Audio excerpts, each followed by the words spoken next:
ধারণা করা হয় এটি বাংলাদেশের বৃহত্তম এবং প্রাচীনতম আম বাগান, যেখানে এক একটি আম গাছের বয়স প্রায় ২০০ থেকে ২৫০ বছরেরও বেশি। আমরা ছোট থেকেই তো আমাদের চার পিঁড়ি তো দেখে আসছে, আমরা আনুমানিক ধরে রেখেছি ২০০ বছর প্লাস হবে। প্রায় ৩০০ বিঘা এলাকা জুড়ে বিস্তৃত এই বাগানের গাছগুলোর বিশালতা দেখলে যে কারোর চোখ কপালে উঠবে। এক একটি গাছের গুড়ি এতটাই বড় যে ৪ থেকে ৫ জন মানুষ মিলেও হাত দিয়ে তা জড়িয়ে ধরতে পারবে না। ৫-৬ জন মিলে একটা গাছকে যদি ধরি তো ধরে পাবো না ব্যাট, এত মোটা আর এত বড়। গাছগুলোর উচ্চতাও যেন আকাশ ছোঁয়া। কোনো কোনো গাছ প্রায় ১০ থেকে ১৫ তলা ভবনের সমান উঁচু। আর এসব গাছে জীবনের ঝুঁকি নিয়ে উঠে আম সংগ্রহ করেন শ্রমিকরা। খুব রিক্সে আমি ভাই, খুবই ভাই, মানে এরকম ভাই গাছের উপরে খুব রিক্সে, মানে জীবন রিক্সের গিলে আম ভাঙি ভাই। গরিব মানুষ ভাই, কি করবো, এটা ব্যস্ত হয়েছে। বাংলাদেশে এত উঁচু গাছ নাই ভাই, এটাই শ্রেষ্ঠ গাছ। এই গাছগুলো দেখলে আপনি মনে করবেন একটা বিরাট বটের গাছ। আনুমানিক যদি আম হয় ৩০ থেকে ৪০ মণ আম হবে একটা গাছ প্রতি।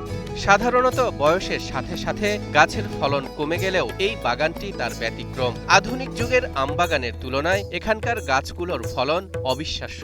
ভরা মৌসুমে প্রতিটি গাছ থেকে সর্বনিম্ন ৪০ থেকে ৫০ মণ পর্যন্ত আম সংগ্রহ করা হয়, যা কৃষিবিদ ও প্রকৃতি প্রেমীদের কাছে আজও এক বিস্ময়। এটা হলো জালাল সাহেবের নামে পরিচিত, কিন্তু ওর বাপের আমলকার এটা আপনার বাগান। কালের সাক্ষী হয়ে দাঁড়িয়ে থাকা এই বিশাল আকৃতির গাছগুলোর অবস্থান চাঁপাইনবাবগঞ্জের ভোলাহাট উপজেলায়। স্থানীয়দের কাছে এই ঐতিহাসিক স্থানটি কাজী জালালের আমবাগান নামেই বেশি পরিচিত।